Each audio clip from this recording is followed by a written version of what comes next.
45% வந்து திடம் மினரல் சொல்லுவாங்க. ஸோ இதுதான் நம்ம பிரிச்சு வச்சிருக்கோம். இந்த ரேஷியோல இருந்தாதான் மண் வந்து நல்லா இருக்கும். ஸோ அதை பார்த்தீங்கன்னா நம்ம வந்து முன்னாடி தான் பேசிட்டு இருப்பாங்க. இப்போ 30 வருஷமா விவசாயம் பண்ற ஒருத்தர் சொல்றதை கேட்டு பார்த்தீங்கன்னா, நான் ஒரு 10 20 வருஷம் முன்னாடி ஒரு மூட்டை யூரியா போட்டு இந்த இடத்துல இவ்வளவு யூரியா எடுத்தாங்க. ஆனா இதே யூரியா வந்து இப்ப எடுக்கிறதுனா இந்த 5 மூட்டை நான் போட இருக்கு. அதுல கேள்வி நீங்க பார்த்து பேசிருக்காங்க. ஒரு அங்கலாய்க்கு பார்த்துருக்கீங்களா? ஏன்னா மகசூல் கிடைக்கணும்னு சொல்லிட்டு அதுக்கு காரணம் பாத்தீங்கன்னா மண்ணில் உள்ள கார்பன் கேட்டாங்க. மண்ணில் வந்து அந்த கரிமத்தன்மை வந்து குறைஞ்சிச்சு. முன்னாடி பாத்தீங்கன்னா நம்ம சுதந்திரம் அடைஞ்ச புதுசுல மக்கள் பாத்தீங்கன்னா நம்ம மண்ணில் வந்து 2% வரைக்கும் அந்த கரிம பொருள் எடுத்துருக்கு. அப்பெல்லாம் நம்ம டெஸ்ட் பண்ணி பார்த்துட்டு அப்படி கிட்டத்தட்ட பாத்தீங்கன்னா ஒரு ஹெக்டேர்ல வந்து 40,000 கிலோ வந்து அந்த கரிம பொருள் இருந்திருக்கு அந்த டைம்ல. சோ மண் நல்லா வளமா இருந்திருக்கு. அப்புறம் நாளையில என்ன பண்ணிருக்கோம், இன்டென்சிவ் அக்ரிகல்ச்சர் தொடர்ந்து கண்டினியூஸா அக்ரிகல்ச்சர் பண்ண அது வந்து ஊட்டச்சத்துக்கு நிறைய எடுத்துக்கிட்டோம். அதுல வந்து கார்பன் கண்டென்ட் குறைஞ்சிச்சு. இந்த கரிமம் சொல்றீங்களா அது வந்து குறைஞ்சிச்சு. இன்னைக்கு பாத்தீங்கன்னா 0.1% விட கம்மியா தான் இருக்கு. அப்படி 0.1% வந்துச்சு அப்படின்னா மண்ணில் வந்து கிட்டத்தட்ட ஒரு 2000 கிலோ கார்பன் தான் இருக்கு. 40,000 கிலோ இங்க இருந்துச்சு, இப்ப 2000 கிலோ தான் இருக்கு. ஒரு ஹெக்டேர் மண் வந்து 2000 கிலோ தான் இருக்கு. சோ இதுல வந்து நம்ம கணக்கு பண்ணும்போது நம்ம முக்கியமா கவனிக்கப்பட வேண்டிய விஷயம் வந்து இந்த கார்பனுக்கும் நைட்ரஜனுக்கும் உள்ள ரேஷியோ. முன்னாடி சொன்னா யூரியா ஒரு மூட்டை போட்டு மகசூல் எடுத்து அந்த காலம் இன்னைக்கு 5 கிலோ போட்டாதான் அதே அளவு மகசூல் அதே மாதிரி எடுக்க முடியும். காரணம் பாத்தீங்கன்னா இந்த கார்பன் குறைஞ்சு போயிடுச்சு. இந்த கார்பனை அதிகப்படுத்துறதுக்கு நம்ம என்ன பண்ணணும், நிறைய இயற்கை உரங்கள் போடணும். இயற்கை உரம் போட்டாதான் மண்ணில் வந்து உயிர்த்தன்மை இருக்கும். அதை நம்ம மெயின்டைன் பண்ணணும். சோ இதுல என்னன்னா உங்களுக்கு வந்து மண்ணில் ஒரு ரேஷியோ இருக்கு. ஒரு 10 பங்கு கார்பன் இருந்துச்சு அப்படின்னா ஒரு பங்கு நைட்ரஜன் நிலைநிறுத்த முடியும் மண்ணால. அப்படிதான் ஒரு ரேஷியோ இருக்கு. இப்ப நீங்க மண் டெஸ்ட் பண்றப்ப பாத்தீங்கன்னா இந்த மொபைல் சாயில் டெஸ்டிங் டெபார்ட்மெண்ட் சொல்லிட்டு இந்த மண் பஸ்லயே வந்து டெஸ்ட் பண்ணி கொடுப்பாங்க பாத்தீங்களா? அதுல வந்து நைட்ரஜன் வந்து எஸ்டிமேட் பண்றதுல என்ன பண்ணுவாங்கன்னா மண்ணில் உள்ள கார்பனை எஸ்டிமேட் பண்ணிட்டு அது 10ல ஒரு பங்கா பிரிச்சுட்டு நைட்ரஜனா வேல்யூ கொடுப்பாங்க. ஸோ இதுதான் ரேஷியோ. ஸோ 40,000 கிலோ இருக்கிற இடத்துல நிறைய நைட்ரஜன் தக்க வச்சுக்க முடியும். அந்த இடத்துல அதுல வந்து கொஞ்சமா யூரியா போட்டாலும் நல்லா தக்க வச்சுக்க முடிஞ்சது. இன்னைக்கு வந்து 0.1% இருக்கிற ஒரு லெவல்ல வந்து ஒரு 2000 கிலோ கார்பன் மட்டும் தான் நம்ம மண்ணில் இருக்கு. அப்ப நம்ம எவ்வளவுதான் யூரியா போட்டாலும் மண்ணில் வந்து இந்த யூரியா பிடிச்சு வச்சுக்க முடியாது. இதான் ரீசன். மண்ணில் வந்து இந்த ரேஷியோவை மெயின்டைன் பண்றதுக்கு காரணம் வந்து நுண்ணுயிர்கள். அந்த சார் பணியாளர் சார் ஒரு பார்வை சொல்றாரு. அந்த நுண்ணுயிர்கள் ரொம்ப முக்கியமான விஷயம். இப்ப நீங்க யூரியா மண்ணில் போடுறீங்க, அப்படியே மண்ணை பயிர் எடுக்கும் போது எடுத்துக்காதீங்களா, அது வந்து ஒரு யூரியா அமைய ஃபார்ம் இருக்கும். அமோனிக்கல் ஃபார்ம் வந்து நைட்ரேட் கண்டிஷன் வந்து அப்படிதான் மாற்ற முடியும். ஃபார் எக்ஸாம்பிள் நம்ம வந்து கையில வச்சுன்னா அரிசி அப்படியே சாப்பிட முடியுமா?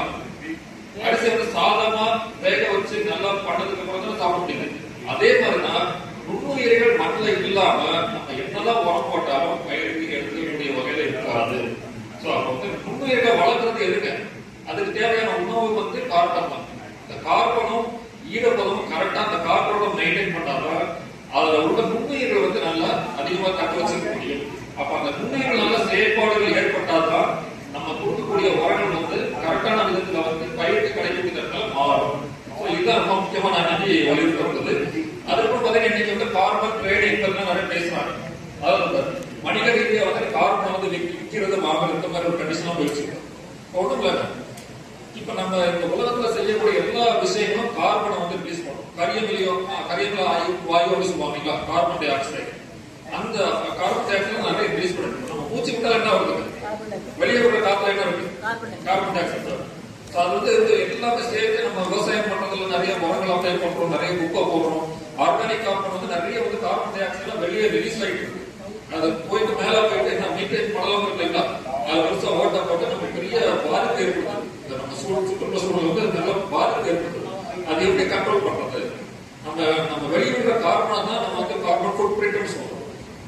இந்த கால் தடம் சொல்லுவாங்க, கார்பன் கால் தடம் சொல்லுவாங்க.